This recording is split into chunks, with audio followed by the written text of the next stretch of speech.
Nizzy Sports Chat. I am your host, Nizzy, and in this video, you guys, we're going to be breaking down last night's matchup between the Raptors and the Magic, where the Raptors handled their business trip down south to Florida, you guys, by a final score of 102-89.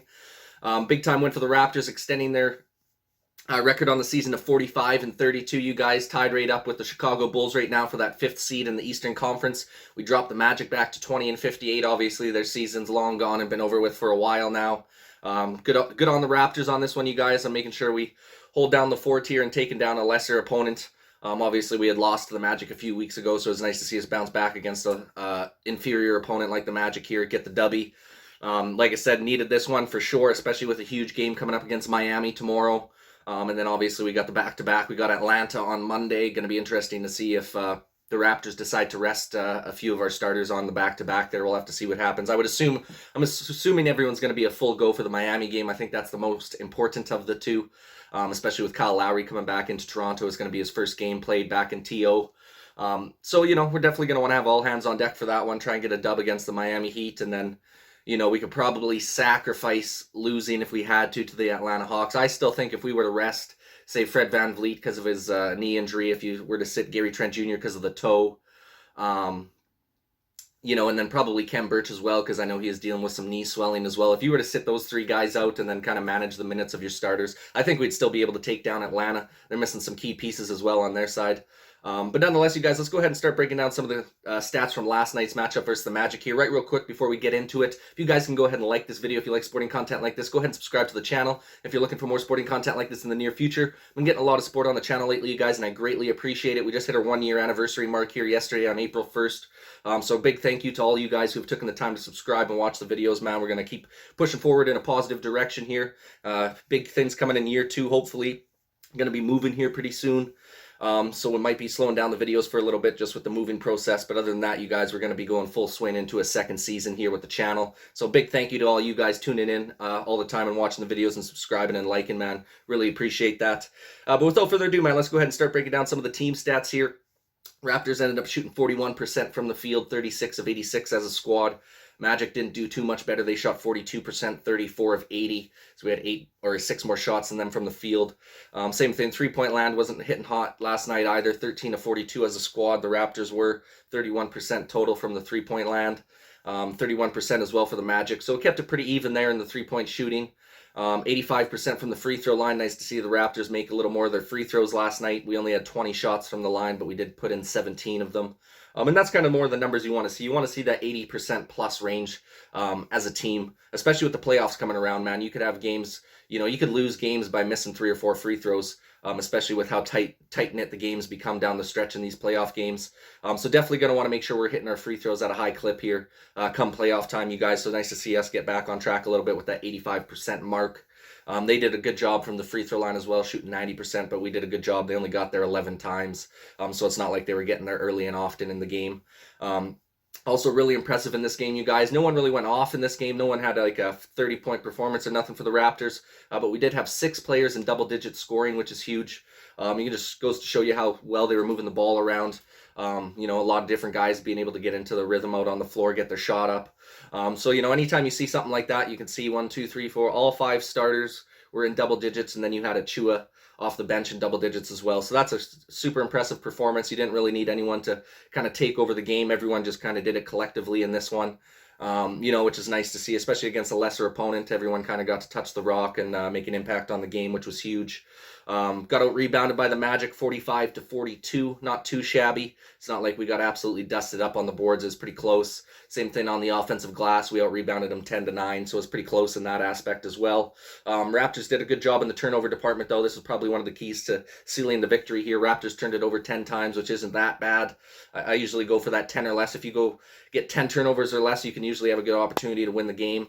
But yeah, we turned the Magic over 19 times, which is huge. They had almost 20 turnovers there with the 19. We were able to get 32 points off of the turnovers that they had, which is huge. And they were only able to score 12 points off of our 10 turnovers. So really did a good job in the points off the turnovers and being able to turn them over at a consistent clip throughout the game. Big credit to the defense there. Fred VanVleet, once again, just stepped up massively on the defensive end. I got to give this guy major props, man. Even though his offensive game isn't rolling at a high clip right now, he's not making a shit ton of shots. He's still trying to find ways to impact the game. His defense has been all NBA caliber these last few weeks. I mean, all season really he's been a great defender, but man, has he been really picking it up on the defensive end the last while here, especially because he just can't impact the game as much as he wants to on the offensive end just because of that bum knee. But man, on the defensive side of the ball, the amount of steals this guy is snagging is just incredible. So big shout out to Fred VanVleet, man, for grinding through those injuries and being able to make an impact out on the floor. Big time performance for him on the defensive side, like I said. Nick Nurse ran heavy minutes a game for the starters last night as well. Most of them are running 39 or 40 minutes. Kind of a strange rotation that he decided to go with. Obviously, it was a closer game than what we would have liked to see. But yeah, he really didn't give a lot of bench opportunity, as I think we only had 3 guys. We had 4 guys come off the bench, but basically 3. Birch only played 4 minutes, so he pretty much didn't even get any action. But this is the second game in a row that Nick Nurse has decided not to roll with a backup point. Not basically meaning he's not putting Armani Brooks in the game or Delano Banton to back up Fred VanVleet there. Freddie had 40 minutes in last night's matchup. I really would like to see Armani get in there for a good 5-10 minute stretch in last night's game. I just thought he's playing pretty good basketball, especially on the defensive end as of late. And he does have a pretty nice 3-point shooting stroke. So I'd like to see him get a little more minutes down the stretch here, get Fred VanVleet rested up for the playoffs if we can. But nonetheless, you guys, still a great game from the Raps. Good job holding down the lesser opponent in this one. No Jalen Suggs for the Magic once again. The dude seems to be injured quite a bit. He's been injured for not a majority of the season, but he's definitely been injured for a good portion of the season over with the Magic there. As you've seen the Magic go along and you've seen Jalen Suggs' season kind of develop here, god damn am I happy we took Scotty Barnes in that draft, you guys, especially with everyone saying Jalen Suggs was the automatic pick for the Raptors to be taken at that last year's draft there. Obviously they shocked the world taking Scotty Barnes. I don't think anyone really predicted that. But nonetheless, at the end of the day, guys, I was so happy to see that we do have Scotty Barnes on our squad, not Jalen Suggs. He's been a lot more healthy, a lot more available. He's a better all-around player. Great job by the Raptors noticing that talent and drafting him over Jalen Suggs, even though, everyone's telling you to draft Suggs. So really happy with our decision with Scotty on that one, you guys. But yeah, overall, great game from the Raptors. We'll go through some player stats real quick here as well before we round out this video, you guys. We'll start off with the Magic, go through their player stats real quick. Mo Bamba gave you 15 points, 10 rebounds, and 6 assists with 3 blocks. He's a pretty nice big man for them. He had a good game. Brazdeikis off the bench gave you 13 points, 2 rebounds, and 1 assist. Markelle Fultz off the bench gave you 12 points, 5 boards, 7 assists, and 2 steals. And then you had Cole Anthony with 8 points, 4 boards, and 3 assists. They did a good job of holding him down. He never really got going in this game. I only put the 4 guys up there. They never really had anyone go off in the Magic's game there. Like I said, Bamba and Brazdeikis and Fultz were the only guys in double-digit scoring with 15, 13, and 12 apiece. They had nobody else on their squad in double digits. So just goes to show how good the defense of the Raptors was in this game, and just how good we were sharing that basketball. We had 6 guys in double digits to their 3, so we doubled them up with how many people got double-digit scoring, which was huge. If you go ahead and look at the player stats for the Raptors here, you guys, we'll start off with OG at 14 points, 6 rebounds, 2 assists, and 2 steals. 4 of 8 from the field as well, so nice efficient shooting night. Pascal had a bit of a rough shooting night, but still not too bad. He shot 7 of 18 from the field. Finished off with a nice double-double, 16 points, 11 boards, and 3 assists. Scotty Barnes with a real nice performance, 6 of 13 from the field, 19 points, 8 rebounds, and 7 assists. Almost had that triple-double. A few more assists and rebounds there. Great performance from Scotty last night. Gary Trent Jr., a little bit of a quiet performance, but made the buckets when we needed them. Finished off the game with 17 points, 1 rebound, 3 assists, and 1 steal. Shot 6 of 16 from the field. Fred VanVleet, 19 points, 5 boards, 3 assists, and then a whopping 5 steals and 2 blocks, you guys.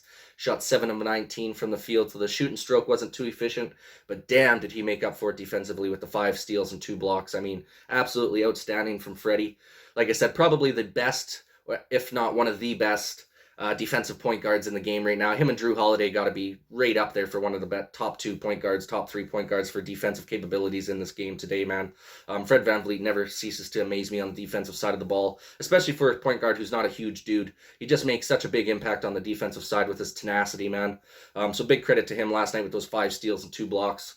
Achua coming off the bench had 11 points, 3 rebounds, and 1 assist. Shot 4 of 6 from the field, so nice and efficient as well. Boucher gave you 5 points, 3 boards, 1 steal, and 2 blocks.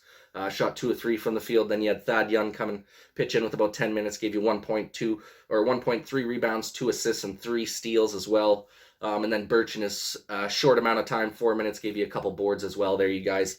So that pretty well wraps her up for this one. Big win for the Raptors, 102-89. Had to take care of business versus the lesser opponent in this one. Like I said, I was a little nervous going in this game just because of how we kind of squandered the opportunity a couple weeks ago against the Detroit Pistons as well as the Magic in that back-to-back. So it's nice to see us bounce back versus the lesser opponent here. Definitely needed this win too. Like I said, you guys are on a nice little stretch right now. But we do have a few tough games. I believe the next 3 games, we got Miami and then Atlanta on a back-to-back.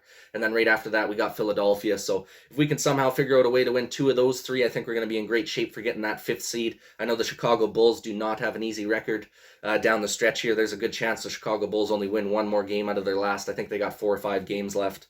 So that's going to give a good chance for the Raptors to get into that 5th seed if we can just win 2 or 3 games down the stretch here.